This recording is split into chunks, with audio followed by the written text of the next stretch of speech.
Balls to the desk. Dude, congratulations on a win. Your team goes 11-2. Let's start right back at the beginning. Picks and bans. First 2 picks was super comfort picks, and then you guys win Ashe and Zyra. Yeah, in all our scrims, we've been practicing Ashe and Zyra, and she has like really good initiate, so it pretty much fixes our problem on going on the enemy team. And yeah, we're just trying that out. And even the Rumble pick in the bottom lane there, you guys are undefeated when you specifically get Rumble this season. What makes you like that champion so much? I don't know, it has everything that I want. I can go really aggressive in lane, and even if I lose my lane, like I start feeding, I'm still useful because of my ult. So it's like a win-win for me. If I lose my lane, I'm still useful. If I win my lane, then it just gets easier. And against COG, since those guys were the first to beat you this LCS season, and because they play such a late game style all the time, is there anything you do differently when approaching this game as opposed to a different LCS team? Yeah, we just Doublelift is carrying so hard with Church, and going to late game, it helps him so much because he gets all the solo farms, so we can't really do anything about that. And yeah, we just pick Ashe now, Ashe Zyra, so much CC, and we can initiate and force stuff easier. We just want to end it like as fast as possible. It worked into your favor. In the mid game, you know, it felt as though things slowed down a little bit for you guys. You had that sort of failed dive in the mid lane where you dove onto Big Fat LP, couldn't make the kill stick. Was it a call in the team that you needed to slow it down, farm up a little bit, or talk us through what happened after that little mishap? All right, we wanted to arrow them, but arrowing Jarvan was just not that great compared to Ari because he just EQs out when I ulted. And I think High on Jace stepped on a trap, and then it just started falling apart because they counter-initiated on us. So we had to take it slow. We had to wait for our flashes and farm it up because they got a free dragon after that. So yeah, we just had to take it slow and started pushing the bottom turret, waiting for arrow first.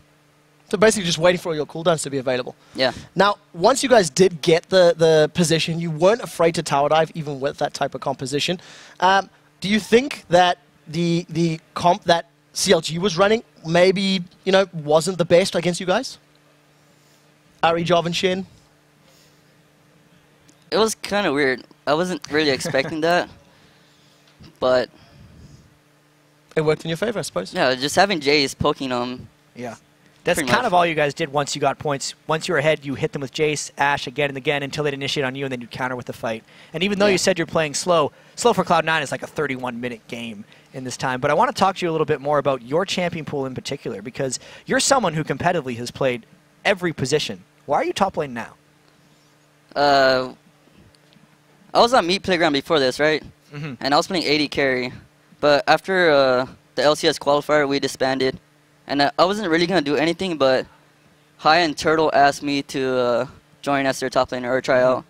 And there wasn't really any much spots left, so I just said okay, pretty much. Well, it definitely seems to be working in your favor. You're having a fantastic split so far. Have you approached, playing in the top lane differently to the other positions that you've been doing in the past? Like, did you have to train a lot for this? Do you have to learn a whole bunch of new things?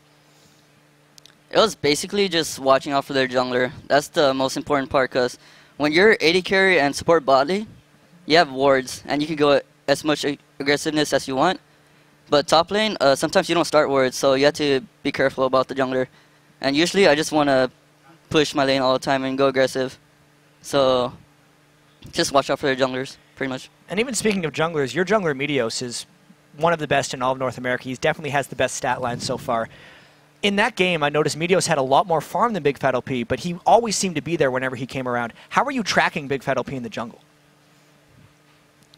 I'm not sure if it was just really tracking. Is the way they play bot lane. Like, Shen was going really aggressive for some reason, and Jarvan blew my flash, so we knew since he couldn't gank mid because he tried.